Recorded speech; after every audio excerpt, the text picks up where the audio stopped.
बिस्मिल्लाहिर्रहमानिर्रहीम। अस्सलामु अलैकुम वरहमतुल्लाहि वबरकातुहू। व्यूअर्स, इससे पिछले लेक्चर में हमने Laplace inverse transform partial fractions की मदद से मालूम करना सीखा था। पार्शियल फ्रैक्शंस किसी फंक्शन के बनाने तो चले मुश्किल नहीं है, लेकिन उसमें सबसे जो मुश्किल बात है वो ये है कि जब हम जिस फंक्शन की लप्लास इनवर्स ट्रांसफॉर्मेशन मालूम करनी होती है, उसके जब पार्शियल फ्रैक्शंस बना लेते हैं, तो फिर हमें अब ये पता होना चाहिए कि जो पार्शियल फ्रैक्शंस आए हैं वो किन फंक्शंस की लप्लास ट्रांसफॉर्म्स हैं। अदरवाइज हम उन फंक्शंस की लप्लास इनवर्स ट्रांसफॉर्म्स मालूम नहीं कर सकते। तो यही इसमें सबसे एक इसका इस मेथड का ड्रॉबैक है कि पार्शियल फ्रैक्शन तो हम बना लेते हैं, लेकिन पार्शियल फ्रैक्शंस बनाने के बाद जो फंक्शंस आते हैं वो किन फंक्शंस की लप्लास ट्रांसफॉर्म्स हैं वो भी हमें याद होनी चाहिए। और यूजुअली याद होना जो है वो ज़रा डिफ़िकल्ट हो जाता है। तो इसलिए हमें कोई उससे बेहतर मेथड चाहिए था जिसमें हमें ये याद ना रखना पड़े कि जिन फंक्शंस की हमने लप्लास इनवर्स ट्रांसफॉर्म्स मालूम करनी है वो किन फंक्शंस की लप्लास ट्रांसफॉर्म्स हैं। तो उसके लिए मेलन ने एक हमें मेथड दिया। तो आज का जो हमारा टॉपिक है वो है finding Laplace inverse transform by Mellin inversion integral. तो हम सबसे पहले मेलन इन्वर्जन इंटीग्रल की डेफिनेशन पढ़ेंगे और फिर steps for finding the Laplace inverse transform by Mellin inversion integral भी डिस्कस करेंगे। Laplace Fourier and Z transforms book to follow. Mellin inversion integral, the integral f of t is equal to 1 over 2 pi iota gamma minus iota pi to gamma plus iota pi e raised per t s f of s, where f of s is the Laplace transform of f of t, is known as Mellon inversion integral. अब जो सारी discussion हुई आपको याद होगा, F of S जो है वो क्या चीज़ है, वो एफ ऑफ टी की लप्लास ट्रांसफॉर्म है। इसको कहता है ई की पावर टी एस में रख के आप ये इस इंटीग्रेशन की मदद से इंटीग्रेट कर लें तो एफ ऑफ टी आता है। अब आप सबको पता है कि यहाँ कहा गया है कि एफ ऑफ एस जो है वो एफ ऑफ टी की लप्लास ट्रांसफॉर्म है, लिहाजा एफ ऑफ टी बजाते खुद क्या हो जाएगा, एफ ऑफ एस की लप्लास इनवर्स ट्रांसफॉर्म। तो फिर हम इसको ऐसे भी लिख सकते हैं, लप्ला एफ ऑफ टी को मैंने क्या लिख दिया है, Laplace inverse transform of f of s, that is equal to Mellon inversion integral 1 over 2 pi iota gamma minus iota pi to gamma plus gamma minus iota infinity to gamma plus iota infinity e raised per ts f of s ds। तो इसको हम highlight कर देते हैं melon inversion integral.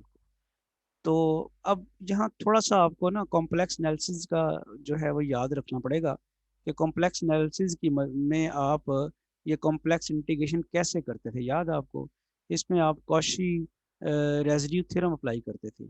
अब Cauchy residue theorem का जिक्र आया, रेजिड्यू का जिक्र आया, तो इसका मतलब आपको रेजिड्यू मालूम करना पड़ते हैं। और रेजिड्यू मालूम कहाँ पर करते हैं, फंक्शन के पोल्स के ऊपर। तो फंक्शन के पोल्स मालूम करने पड़ेंगे। तो इस इंटीग्रल को एवेलुएट करने के लिए हमें ये करना पड़ेगा, स्टेप्स इसके ये हैं कि ई रेस पर t s f of s के हमें पोल्स मालूम करने पड़ेंगे, और उसके बाद हमें इसके इन पोल्स के ऊपर इसके रेजिड्यूज मालूम करने पड़ेंगे। एफ ऑफ एस के पोल्स मालूम करने के बाद ई रेस पर t s f of s के हमें रेजिड्यूज मालूम करने पड़ेंगे, और उन रेजिड्यूज को हम उसका सम लेंगे, 2 पाई एटा से मल्टीप्लाई कराएंगे, तो कॉशी रेजिड्यू थ्योरम की मदद से इस इंटीग्रल का जो है एवेल्यूएशन हो जाएगी। सम ऑफ रेजिड्यूज को हम चूंकि 2 पाई आइटा से मल्टीप्लाई करा रहे हैं और ये 1/2 पाई आइटा भी मौजूद है, तो अल्टीमेटली हमारे पास 2 पाई आइटा और 1/2 पाई आइटा कैंसिल हो जाएगा। तो फिर कहने का मकसद ये है कि आप अगर इस इंटीग्रल को वैल्यूएट करना चाहते हैं तो पहला स्टेप क्या होगा, एफ ऑफ एस के आप पोल्स मालूम कर रहे हैं। दूसरा स्टेप क्या होगा, ई रेस पर t s f of s के आप रेजिड्यूज मालूम करें। और तीसरा स्टेप क्या होगा, सम ऑफ रेजिड्यूज करें, तो ऑटोमेटिकली ये इंटीग्रल जो है एवेल्यूएट हो जाएगा, ये वाला। जब ये इंटीग्रल एवेल्यूएट हो जाएगा तो ये बराबर किसके है, Laplace inverse f of s के। तो फिर एफ ऑफ एस की लप्लास इनवर्स ट्रांसफॉर्मेशन मालूम हो जाएगी। तो हम एक एग्जांपल की मदद से इसको सॉल्व करते हैं ताकि आपका जो मेथड है इसका आपके जहन में ज़्यादा उसकी क्लैरिटी आ जाए। Example, evaluate Laplace inverse 1/s² into s plus one. अब पिछले लेक्चर की तरह हम इसको पार्शियल फ्रैक्शंस की मदद से भी इसको एवेल्यूएट कर सकते हैं, लेकिन पार्शियल फ्रैक्शन की जो मैंने आपको बताया जो ड्रॉबैक है वो ये है कि आपके पास जब पार्शियल फ्रैक्शन इसके आ जाएंगे तो फिर आपको पता होना चाहिए कि इन पार्शियल फ्रैक्शन जो आई हैं ये किन फंक्शंस की लैप्लास ट्रांसफॉर्म्स हैं। तो वो पता रखना बाज़ मुश्किल भी होता है। इसलिए हम आज के लेक्चर में पार्शियल फ्रैक्शन यूज़ नहीं करेंगे बल्कि मेलन इन्वर्जन इंटीग्रल से ही लैप्लास इन्वर्स ट्रांसफॉर्मेशन मालूम करेंगे। अब एफ ऑफ एस हमारे पास क्या हो गया, 1/s² plus 1/s² into s plus one, ये एफ ऑफ एस है। तो जैसे मैंने बताया कि इसके पोल्स मालूम करने हैं। पोल्स कहाँ क्या होते हैं मैं याद कराता जाऊँगा, आपने कॉम्प्लेक्स एनालिसिस में पढ़े हुए हैं, जिनके ऊपर फंक्शन जो है अनडिफाइंड हो जाता है। मैं डिस्क्रिप्शन में आपको पोल्स का वाला लेक्चर जो मैंने कॉम्प्लेक्स एनालिसिस पे दिया हुआ है वो मैं आपको डिस्क्रिप्शन में डाल दूंगा, वो आप उसको लाजमी चेक कीजिएगा अगर आपको याद नहीं है तो ये आप देखते हैं s², s is equal to zero जो है वहाँ पे ये फंक्शन अनडिफाइंड हो जाता है और इसकी पावर 2 है। तो s is equal to zero के ऊपर इस फंक्शन के पोल है, ऑर्डर ऑर्डर 2 का पोल है, और एक s is equal to -1 put करें तभी ये अनडिफाइंड हो जाता है। तो एफ ऑफ एस जो है उसके फिर हमारे पास s is equal to zero के ऊपर ऑर्डर 2 का पोल है, और s इज इक्वल टू -1 के ऊपर ऑर्डर 1 का पोल है, और ऑर्डर 1 का पोल जो है उसे हम सिंपल पोल कहते हैं। This function has pole of order 2 at s is equal to zero, जैसे मैंने अभी बताया s is equal to zero put करें तो फंक्शन अनडिफाइंड हो जाता है एफ ऑफ एस, और उसकी पावर चूँकि 2 है इसलिए ऑर्डर 2 बन जाएगा। और सिंपल पोल जैसे मैंने अभी बताया कि s इज इक्वल टू -1 के ऊपर फंक्शन अनडिफाइंड हो जाता है, और चूँकि s प्लस वन के ऊपर पावर 1 है तो ये पोल ऑफ ऑर्डर 1 होगा, इसलिए इसे सिंपल पोल कहते हैं s इज इक्वल टू -1 के ऊपर। तो हमने हमारा जो पहला स्टेप था वो हमने कर लिया कि एफ ऑफ एस के हमने पोल्स मालूम कर लिए। वो है s is equal to zero के ऊपर पोल ऑफ ऑर्डर 2 और एस इक्वल टू -1 के ऊपर सिंपल पोल। अब हमने इनके रेजिड्यूज मालूम करने हैं। रेजिड्यू का फॉर्मूला एक जनरल मैं आपको याद कराता चलूँ जो कॉम्प्लेक्स एनालिसिस में आपने पढ़ा हुआ है। If the function f of z has a pole of order n at z is equal to z naught, then it's residue at z is equal to z naught is this R f z naught. Function f का residue है किसके ऊपर, Z not के ऊपर, जिसका जो कि पोल of order n था।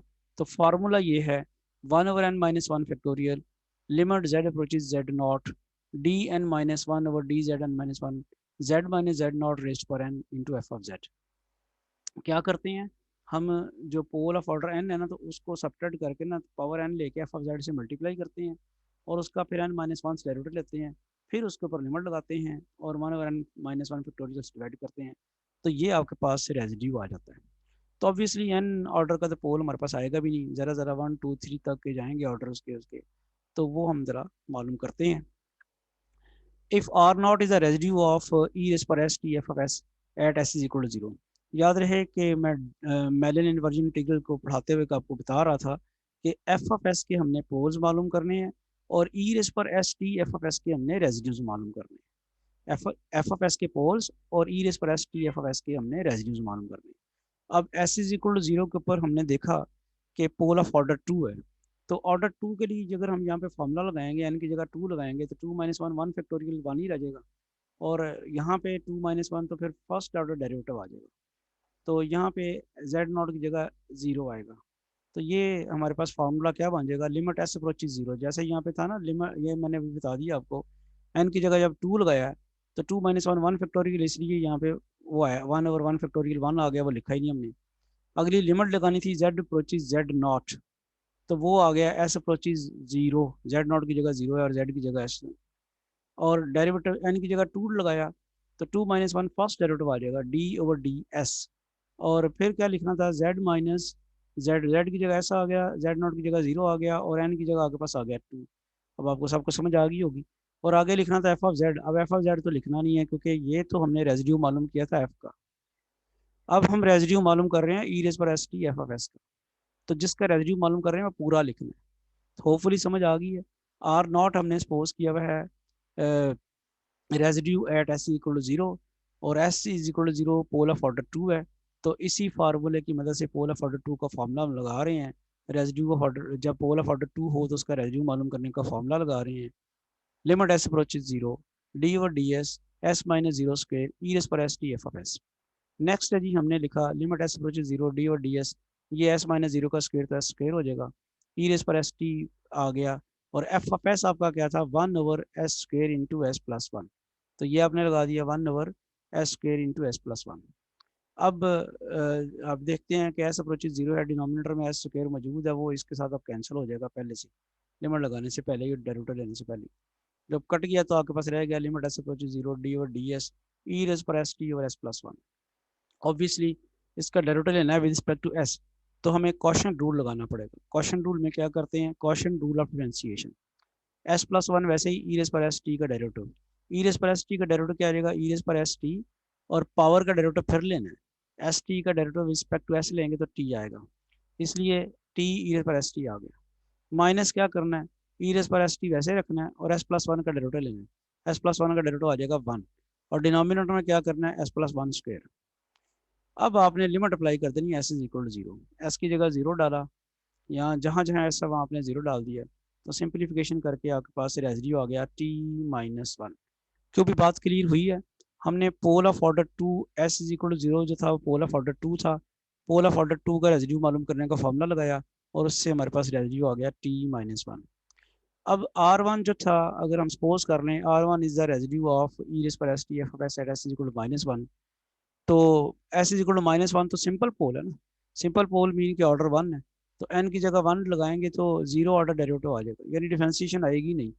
यानी आप लिखे ना यहाँ पे एफ की जगह लगाना है ई रेज पर s t f of s, और जेड नॉट की जगह क्या लगाना है आपने, minus one, s minus one है। बाकी एन की जगह आपने वन लगाना है, one over zero factorial, zero factorial वो वन हो जाएगा, और डेरिवेटिव पे जब लगाएंगे n is equal to one, तो जीरो ऑर्डर का डेरिवेटिव मीन्स के डेरिवेटिव आपको लेना नहीं पड़ेगा। तो फार्मूला ये वाला ये फिर बन जाएगा, limit S approaches minus one S plus one, ये आना था ना एस माइनस माइनस वन, वो बन गया एस प्लस वन, और आगे आना है इसकी पावर तो वन ही आएगी, सिंपल पोल है ना, पोल ऑफ ऑर्डर वन है, ई रेज पर s t f of s.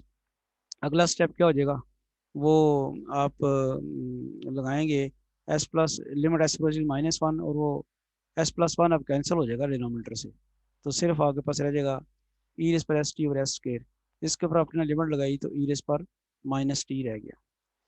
अब कह रहा है जी using Mellin inversion integral and Cauchy residue theorem. Mellin inversion integral में क्या कहता है वो, मेलन इन्वर्जन इंटीग्रल तो ये कह रहा है Laplace inverse f of s is equal to 1/2 pi iota gamma minus iota infinity to gamma plus iota infinity e raise पर t s f of s d s, ये तो कह रहा है Mellin inversion integral. Cauchy residue theorem क्या कहता है कि इस इंटीग्रल को मालूम करने के लिए 2 पाई आइटा से मल्टीप्लाई करा के सम ऑफ रेसिड्यूज करें। 2 पाई आइटा से जब मल्टीप्लाई कराएंगे तो ये 2 पाई आइटा कट जाएगा, तो एक्चुअली क्या रह जाएगा, सम ऑफ रेसिड्यूज। तो वो क्या है, दो ही रेसिड्यूज थे, एक आर नॉट और एक आर वन, तो R naught plus R one, R naught क्या है टी माइनस वन, और आर वन क्या है ई रेस पर माइनस टी। तो ये हमने लप्लास इनवर्स ट्रांसफॉर्मेशन मालूम कर ली है किस फंक्शन की, वो जो हमें दिया हुआ था ओरिजिनल फंक्शन, उसकी हमने लप्लास इनवर्स ट्रांसफॉर्मेशन मालूम कर ली है with the help of Mellin inversion integral. एक और एग्जांपल सॉल्व करते हैं जिससे आपको कॉन्सेप्ट शायद मज़ीद क्लियर हो। ये हमारे पास है लप्लास इनवर्स ट्रांसफॉर्मेशन मालूम करनी है 1/s² प्लस 16 होल स्क्वायर। इसके भी पार्शियल फ्रैक्शंस की मदद से हम मालूम कर सकते हैं इसको भी लप्लास इनवर्स ट्रांसफॉर्मेशन, लेकिन हम वो नहीं यूज़ करेंगे, हम मेलिन इन्वर्जन इंटीग्रल की मदद से लप्लास इनवर्स ट्रांसफॉर्मेशन मालूम करेंगे। तो सबसे पहले हम यहाँ लिखते हैं एफ ऑफ एस जो कि है 1/s² प्लस 16 होल स्क्वायर। अब इस फंक्शन के पोल्स मालूम करने हैं, तो उसके लिए आप s² प्लस 16 की फैक्टराइजेशन आपने की तो आ जाएगा s² minus 4 eta whole square, तो एस स्क्वायर ये बनता है ना एस स्क्वायर प्लस 16 है तो वो बन जाएगा ना s plus 4 eta into s minus 4 eta, तो ऊपर पावर 2 पड़ी होगी, तो ये बन जाएगा एस प्लस 4 आइटा का स्क्वायर एस माइनस 4 आइटा का स्क्वायर। अब आपको पता चल गया कि ये फंक्शन अनडिफाइंड है किसके ऊपर, s is equal to minus 4 eta के ऊपर, और उसकी पावर 2 है, तो s is equal to minus 4 eta pole of order 2 है। इसी तरह s is equal to 4 eta के ऊपर भी अनडिफाइंड है, तो s is equal to 4 eta भी इसका पोल है, और उसकी पावर 2 जो पड़ी हुई है इसका मतलब पोल ऑफ ऑर्डर 2 है। तो इस फंक्शन के फिर दो पोल हो गए, प्लस 4 आइटा और माइनस 4 आइटा, और उन दोनों पोल्स के ऑर्डर जो हैं वो 2 हैं। इनके ऊपर रेसिड्यूज हम मालूम करेंगे अब ई रेज पर s t f of s के। हमने सपोज कर लिया आर नॉट जो है ई रेज पर s t f of s का रेसिड्यू है at s equal minus 4 eta, तो फॉर्मूला लगाएंगे, चूंकि पोल ऑफ ऑर्डर 2 है तो डेरिवेटिव 1 आएगा। R not is equal to limit S approaches -4 iota d और डी एस। तो -4 आइटा के ऊपर कर रहे हैं तो एस माइनस -4 आइटा बन जाएगा S+4 आइटा। ऑर्डर 2 है तो पावर 2 आ जाएगी। ई रेस पर s t f of s तो वैसे ही आना ही आना है। तो अब अगला स्टेप क्या हुआ? अगला स्टेप सिर्फ ये हुआ है कि आपने एफ ऑफ एस की वैल्यू लगा दी। एफ ऑफ एस की वैल्यू थी क्या? 1/s² + 16, जो कि 1/s+4 iota square into S-4 iota square हो गई थी। तो आपका S+4 iota square S+4 iota square cancel हो गया और आपके पास रह गया limit S approaches -4 iota d over d s e raise पर s t over S-4 iota का स्क्वेयर। ऑब्वियसली इसको फिर हम अब कॉशन रूल से डिफ्रेंसिएशन इसकी करेंगे। तो कॉशन रूल क्या है? डिनोमिनेटर एज इट आ जाता है, S-4 आइटा का square as it is. E raise पर एस टी की डिफ्रेंसिएशन आएगी, ई रेस पर s t into t minus e raise पर एस टी वैसे ही, और इसका डेरिवेटिव क्या आ जाएगा? 2 into S-4 iota divided by क्या करना आपने? S-4 आइटा स्क्वेयर का स्क्वेयर, वो बन जाएगा S-4 आइटा की पावर 4। अब लिमिट लगाने से पहले थोड़ी सी सिंप्लीफिकेशन इस तरह कर सकते हैं कि न्यूमरेटर में से आप देखते हैं कि S-4 आइटा जो है वो कॉमन निकलता है, वो निकाल दिया। अब ये S-4 आइटा इसकी पावर 1 कट जाएगी, ऊपर से S-4 आइटा कट जाएगा, नीचे आपके पास क्या रह जाएगा? S-4 आइटा की पावर 3। अब हम इस पोजीशन में आए कि लिमिट अप्लाई कर दें, तो जहाँ जहाँ एस आया था वहाँ वहाँ हमने -4 आइटा लगा दिया। सिंप्लीफिकेशन कर रहे हैं तो -8 eta t -2 into e raise पर -4 आइटा टी ओवर 512 आइटा आ गया। ये तो हमने निकाल लिया है -4 आइटा के ऊपर residue. Similarly, if R1 is a residue of e raised per st f of s at s is equal to 4 iota, then once again repeating the steps, limit s approaches 4 iota d over ds s minus 4 iota square e raised per st f of s। अब f of s की value लगाएं और फिर आप देखते हैं कि यहाँ कटेगा क्या? S-4 आइटा का स्क्वायर इंटू S-4 आइटा का स्क्वायर। उसी तरह के स्टेप्स हैं जो पिछले हमने किए हैं। तो यहाँ पे caution rule of differentiation apply करके S+4 आइटा टी यानी डिनोमिनेटर एज इट इज़, तो ये भी सिंप्लीफिकेशन कर दी है सारी। सिंप्लीफिकेशन करने के बाद ये जवाब आ जाता है आपके पास। अब आप लिमिट अप्लाई कर दें, जहाँ जहाँ एस है वहाँ वहाँ 4 आइटा लगा दें और आपके पास आ जाता है 8 eta t -2 into e raise पर 4 आइटा टी ओवर -512 आइटा। अब वो जो मेलिन इन्वर्जन इंटीग्रल और कॉशी रेसिड्यू थ्योरम अप्लाई करें तो हमें जो लप्लास इन्वर्स ट्रांसफॉर्मेशन है वो सम ऑफ रेसिड्यूज की मदद से मिल जाएगी।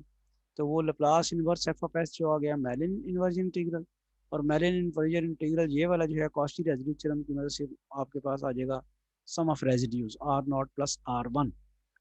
ये याद रहे कि इसमें 2 पाई आटा मल्टीप्लाई होना था और वो इस 2 पाई आटा से कट जाता है।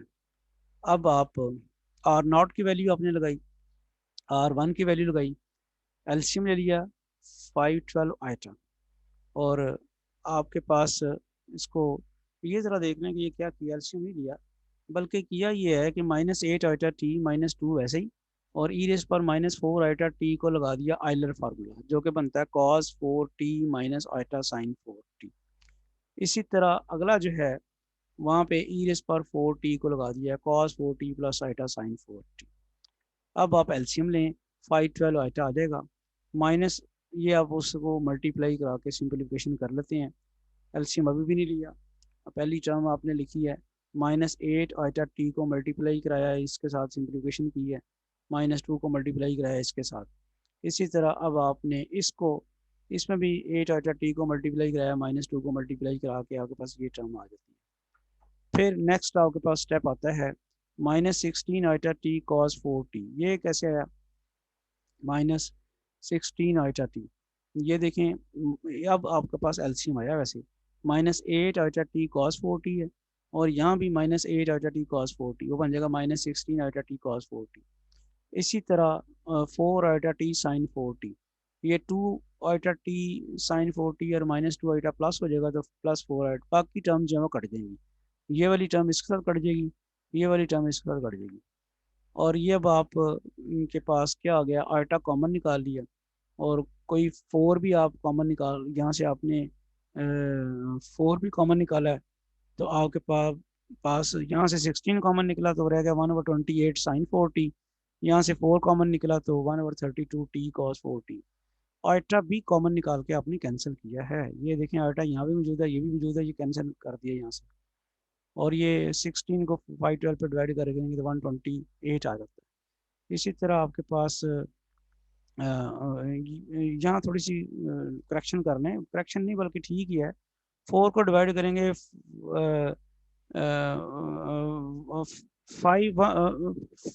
512 को डिवाइड करें 4 पे तो 128 आता है। ये चूंकि प्लस था तो ये मैंने पहले टर्म लिख दिया।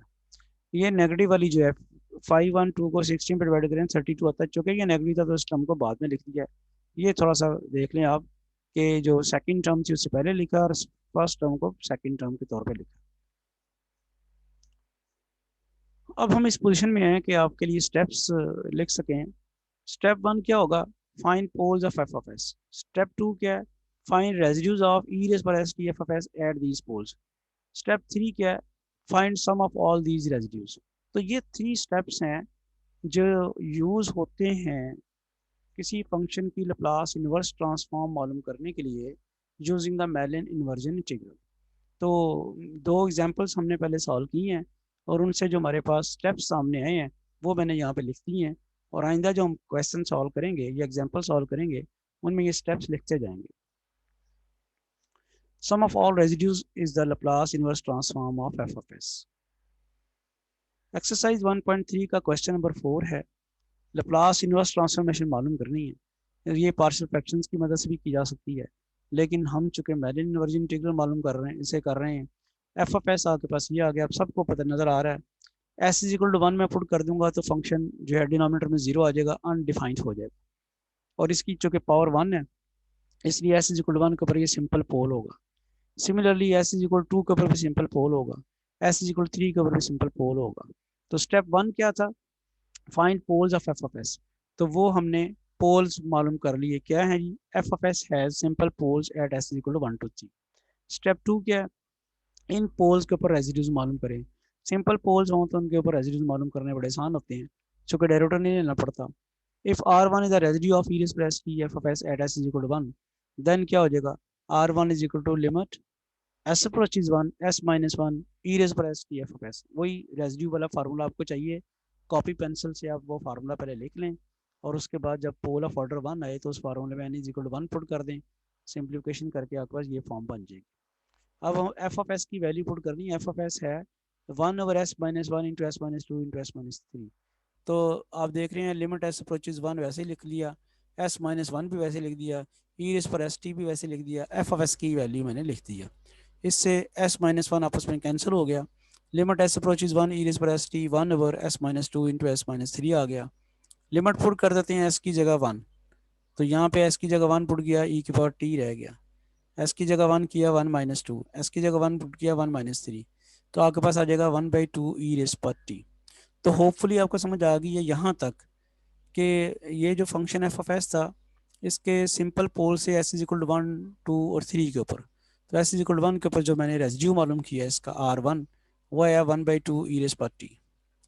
नेक्स्ट है जी, अगर R2 रेजिड्यू होगा ई रे पर s t f of s का at s equal to, then once again applying the formula R2 आ जाएगा limit S approaches two s minus two e raise पर s t f of s. Limit S approaches two s minus two e raise पर s t f of s की value लगाई 1/s-1 into s minus two into s minus three. S minus two cancel हो जाता है। Limit S approaches two e raise पर s t 1/s-1 s minus three.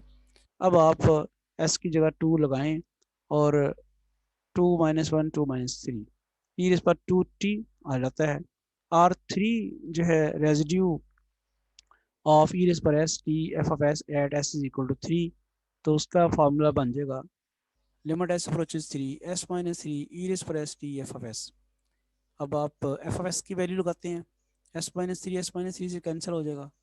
फिर आप limit apply करें तो आपके पास 1/2 ई रेस पर 3t आ जाएगी। 3 पोल्स से सिंपल पोल्स थे, 3 पोल्स के ऊपर हमने रेजिड्यूज मालूम कर लिए हैं। अब मेलिन इन्वर्जन इंटीग्रल की मदद से क्या करना है हमने, इन रेजिड्यूज का सम करेंगे तो लैप्लास इनवर्स ट्रांसफॉर्मेशन आ जाएगी। फाइंड द थर्ड स्टेप क्या आ गया? Find the sum of all these residues. तो Laplace inverse transformation of f of s के इसके बराबर आ जाएगी R1 plus R2 plus R3। तो एफ ऑफ एस हमारे पास था 1/s-1 s-2 s-3, इसकी लप्लास इनवर्स फिर क्या आ जाएगी, मैंने वो रेजिड्यूज का सम मालूम कर लिया है। तो ये हमारे पास आ जाएगा 1/2 ई रेज़ पर टी माइनस ई रेज़ पर 2t प्लस 1/2 ई रेज़ पर 3t। So this is how we can apply Mellin inversion integral to find the Laplace inverse transformation of this function without using the partial fractions. Question number 6. Find the inverse Laplace transform of s minus 1 over s square into s square plus 1. ये भी हम partial fractions की मदद से मालूम कर सकते हैं, लेकिन Mellin integral लगाना है तो Mellin inversion integral लगाने के लिए f of s आपके पास आ गया s minus 1 over s square into s square plus 1। नज़र आ रहा है कि पहला स्टेप आपको जैसे पता है कि पोल्स मालूम करने हैं, तो s इज इक्वल टू 0 के ऊपर पोल ऑफ ऑर्डर 2 है और इसके फैक्टर्स बना देंगे तो वो आपके पास बन जाएगा s square into s plus iota into s minus iota. तो एस प्लस माइनस वाइटा के ऊपर इसके क्या है, सिंपल पोल्स। समझ आई है कि इसके फैक्टर्स बना दिए ना, एस के प्लस 1 के फैक्टर बन जाएंगे s plus iota into s minus iota, ताकि उसके पोल्स मालूम हो सके। तो f of s has poles of order 2 at s is equal to 0 and simple poles at s is equal to plus minus iota. नजर आ रहा है एस इज इक्वल टू 0 के ऊपर इस फंक्शन अनडिफाइंड और उसकी पावर 2 है, इसलिए पोल ऑफ ऑर्डर 2 होगा। एस माइनस आइटा जब यहाँ पुट करें तब भी अनडिफाइंड हो जाएगा फंक्शन, तो इसकी पावर चूँकि 1 है तो सिंपल पोल आ जाएगा माइनस आइटा के ऊपर। S is equal iota put करें तो तब भी चूँकि पावर 1 है तो simple pole of order simple pole हो जाएगा s is equal to iota के ऊपर। लिहाजा इसके जो पोल्स निकले हैं एस इज इक्वल टू 0 के ऊपर पोल ऑफ ऑर्डर 2 और s is equal to plus minus iota के ऊपर इसके सिंपल पोल्स निकले हैं। पहला स्टेप हमने कर लिया। दूसरा स्टेप क्या है कि इनके रेजिड्यूज मालूम करने हैं, ई रेस पर s t f of s के ऊपर एस के रेजिड्यूज इन पोल्स के ऊपर। और अगर आर नॉट आर वन और आर टू इनके रेजिड्यूज हैं ई रेस पर s t f of s के at s equal zero plus minus iota के ऊपर, देन फार्मूला लगाएंगे। चूँकि ये जो जीरो के ऊपर पोल ऑफ ऑर्डर 2 था, लिहाजा इसका डेरिवेटिव वाला फार्मूला आएगा limit S approaches 0 d over d s s minus zero square e plus t f of s. ये बन जाएगा limit S approaches 0 d over d s s square e raise पर s t वैसे ही, और f of s की value आ गई है s minus one over into s minus one over s square into s square plus 1। तो S square यहाँ से कैंसिल होके रह गया limit S approaches 0 d over d s e raise पर s t s minus one over s plus 1 s square plus 1। तो अब इसका फिर क्वोशंट रूल ऑफ डिफरेंशिएशन लगानी पड़ेगी इसको, keeping denominator s square plus 1 as it is and differentiating e raise पर s t into s minus 1। ये इसका डेरिवेटिव आ गया। ई रेस इसका भी डेरिवेटिव जो है वो प्रोडक्ट रूल से लगेगा। ई रेस पर एस टी का डेरिवेटिव आ जाएगा टी इंटू ई रेस पर s t s minus 1 as it is, फिर ये ई रेस पर s t as it is और एस माइनस 1 का डेरिवेटिव 1। फिर आप न्यूमरेटर ऐसे रखेंगे ई रेस पर s t into s minus 1 as it is, और डिनोमिनेटर का डेरिवेटिव आएगा एस के प्लस 1 का डेरिवेटिव 2s, और ये डिनोमिनेटर का स्क्वायर भी आना है एस स्क्वायर प्लस 1 का स्क्वायर। अब थोड़ी सी सिंप्लीफिकेशन करने की ज़रूरत थी, जो कि हमने की है। एस की जगह 0 पुट कर दिया, लिमिट अप्लाई कर दी, तो सिंप्लीफिकेशन के बाद आपके पास आ गया माइनस टी प्लस 1। ये फर्स्ट रेजिड्यू आ गया। R1 अगर आपके पास हो रेजिड्यू ऑफ ई रेस पर s t f of s at s equal minus iota, तो चूँकि सिंपल पोल है एस इक्वल माइनस वाइटा, उसका फॉर्मूला बनेगा limit S approaches minus iota s plus iota into e raise पर s t f of s. ये अब limit S approaches minus iota s plus iota e raise पर s t और f of s की जगह आ गया s minus 1 over s square into s plus iota into s minus iota. तो ये कट गया एस प्लस वाइटा और एस प्लस वाइटा कैंसिल हो गया। Limit S approaches minus iota e raise पर s t s minus 1 over s square into s minus iota. अब s की जगह आप लगाएंगे माइनस वाइटा, ये एस की जगह माइनस वाइटा लगाया, ई रेस पर माइनस वाइटा टी आ गया। यहाँ भी एस की जगह माइनस वाइटा लगाया, यहाँ भी एस की जगह माइनस वाइटा, यहाँ भी एस की जगह माइनस वाइटा। तो ई रेस पर माइनस वाइटा टी, ऊपर नेगेटिव साइन कॉमन निकाल लिया, नीचे भी नेगेटिव साइन आपका कट के आपके पास क्या जवाब आ जाता है, माइनस ई रेस पर minus iota t into 1 plus iota over 2 iota. Finally जी R2 हम निकाल रहे हैं, जो कि रेजिड्यू है ई रेस पर s t f of s का s is equal to iota के ऊपर। तो s is equal iota once again simple pole था तो डेरिवेटिव नहीं आएगा, फार्मूला लगाया, उसके बाद आप देखते हैं कि एस माइनस आइटा और एस माइनस आइटा कट जाएगा, और ये s minus one over s square into s plus eta. S की जगह आइटा लगा दें आप एस की जगह आइटा लगाया, यहाँ भी एस की जगह आइटा लगाया, यहाँ भी एस की जगह आइटा लगाया, सिंप्लीफिकेशन की, और वो आ जाएगा e raise power eta t one minus eta over two eta. तो ये सेकंड स्टेप था। अब थर्ड स्टेप क्या होना है, इनके हमने इन रेजिड्यूज को हमने ऐड करना है। Laplace inverse transformation of f f s is equal to R naught plus R one plus R two. तो आर नॉट आपके पास था minus eta minus t plus one, R one था माइनस ई पर minus iota t one plus eta two eta, और R two था e पर iota t one minus eta और आइटा। फर्दर सिंप्लीफिकेशन जब हम करेंगे इसकी, तो ये इस फॉर्म में आ जाती है। इसमें ये बनता है ई रेज़ पर iota t minus e raise पर minus iota t over two iota. ये आपको याद है साइन टी के बराबर बनेगा, और ये वाला जो है ई रेज़ पर iota t plus e raise पर minus iota t over two iota, इसमें आपके पास बन जाएगा कॉस टी। ये डिनोमिनेटर में इसमें थोड़ी सी मिस्टेक है कि इसमें टू आइटा नहीं आता। ये टू आइटा जो आया था वो किन किन के साथ आया था, ई रेज़ टू पर, ये थोड़ा सा चेक करें कि एक आइटा कट जाता है ना, ये टू जब आपके पास ये इस पर माइनस आइटा टी, और इसके साथ जब आएगा तो आइटा जो है वो कैंसिल हो जाएगा। इसकी सिंप्लीफिकेशन करें, जब आइटा के साथ मल्टीप्लाई कराएंगे तो ये इसकी जो है यहाँ आइटा नहीं आएगा। इसको ज़रा करेक्ट कर लें। तो ये आप देखें कि आ जाएगा minus t plus one e raise पर iota t over two iota minus e raise पर minus iota t over two iota minus series पर minus iota t over two minus series पर आइटा टी ओवर टू। तो इसको हम फिर इस तरह लिख सकते हैं, ई रेज़ पर आइटा टी माइनस सीरीज पर minus iota t over two iota. इन दोनों नेगेटिव साइन में से नेगेटिव साइन आपने कॉमन निकाल लिया, तो ई रेज़ पर आइटा टी प्लस सीरीज पर minus iota t over two. इतना आपको याद होगा कि ये जो है ये किसके बराबर है, साइन टी के बराबर है, और ये किसके बराबर है, कॉस टी के। तो लिहाजा अब हम ये वैल्यूज इसकी लगा देते हैं। तो minus t plus one sine T minus cos T. तो हमने लप्लास इनवर्स ट्रांसफॉर्मेशन मालूम कर ली है s minus one over s square into S square plus one की, with the help of Mellin inversion integral after finding the poles and residues. Next है जी question 7, Laplace inverse transformation find करनी है 6s plus three और s के plus one into s के plus four की। Once again हम इसकी पार्शियल फ्रैक्शंस की मदद से भी मालूम कर सकते हैं, लेकिन मेलिन इन्वर्जन इंटीग्रल की मदद से मालूम करने के लिए एफ एफ एस हमारे पास ये होगा। स्टेप वन क्या है, पोल्स मालूम करने हैं।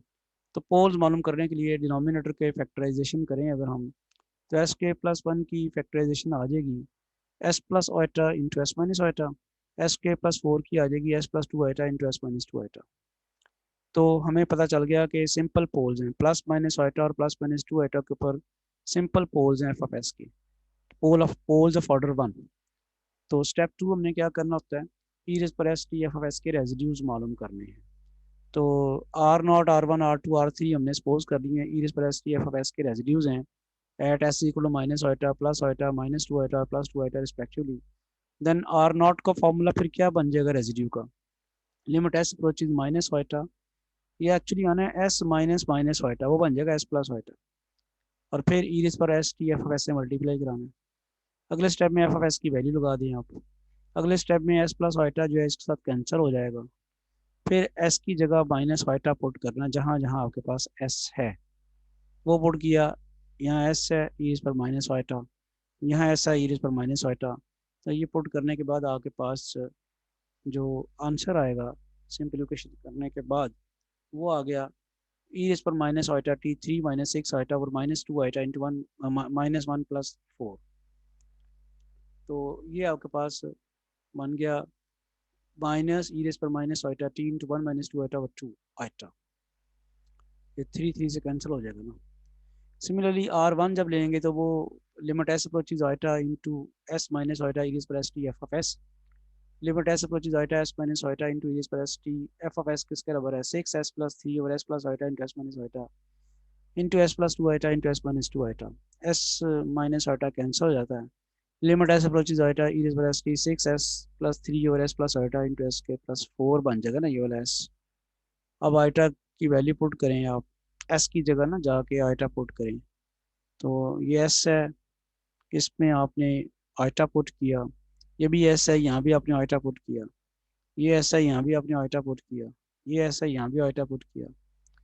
तो सिंप्लीफिकेशन करते हैं, तो 3 + 6 आइटा और 2 आइटा इंटू -1 + 4 वो बन जाएगा 3। फिर ये 3 इसके साथ कैंसिल होके 6 आइटा टी ई रेस पर आइटा टी इंटू 1 + 2 आइटा और 2 आइटा। नेक्स्ट है जी R2 आएगा, वो residue at s is equal to -2 iota आ गया। तो यहाँ लिखेंगे लिमिट एस अप्रोचेज -2 आइटा वो +2 आइटा हो जाएगा ई रेस पर s t f of S. फिर एफ ऑफ एस की वैल्यू लगाई है, s+2 आइटा और s+2 आइटा कट गया, और फिर आपने एस की जगह -2 आइटा पुट किया, इसकी सिंप्लीफिकेशन की। सिंप्लीफिकेशन करने के बाद आपके पास जो रिजल्ट आ गया वो आपने लिख लिया है, और R3 क्या है, लिमिट एस अप्रोचेज 2 आइटा। ये सिंप्लीफिकेशन करने के बाद आपका R2 का रिजल्ट आया हुआ है e raise to power -2 iota t 1 - 4 iota और 1/4 आइटा। नेक्स्ट है जी R3 residue at s is equal to 2 iota. तो सिंपल पोल था 2 आइटा, तो limit S approaches 2 iota s - 2 iota e raise पर s t f of s. अब आप f of s की वैल्यू लगाएं, 6s/s+ iota into s - iota s+2 iota into s - 2 iota. s - 2 आइटा cancel हो गया, limit S approaches 2 iota e raise पर s t 6s + s3 और sk+1 into s+2 iota. अब आप s की जगह 2 आइटा लगाते हैं, जहाँ जहाँ s है वहाँ 2 आइटा लगाया, 2 आइटा, s की जगह 2 आइटा, s की जगह 2 आइटा, ई रेज पर 2 आइटा t 3 + 12 आइटा ओवर -4 + 1 इंटू 4 आइटा, ई रेज पर 2 आइटा t 3 इंटू 1 + 4 आइटा -3 इंटू 4 आइटा, और 3 3 से कट गया, आपके पास आंसर ये रह गया। तो अब हमने सारे रेजिड्यूज जो हैं वो फाइंड कर लिए हैं। तो फाइनल स्टेप हमारे पास क्या है कि in order to find the Laplace inverse transform of the given function, we just have to add the residues. We just have to add all the residues. तो वो आपने सारे रेजिड्यूज ऐड कर लिए हैं, अब इनकी सिंप्लीफिकेशन कर लें। सिंप्लीफिकेशन आप कर रहे हैं, सारे स्टेप्स आपके सामने हैं।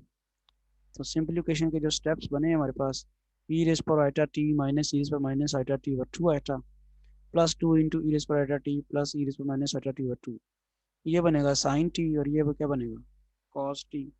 तो इस तरह से आपके पास जो आई है इसकी final version after simplification sine t +2 cos t -1/2 sine 2t -2 cos T.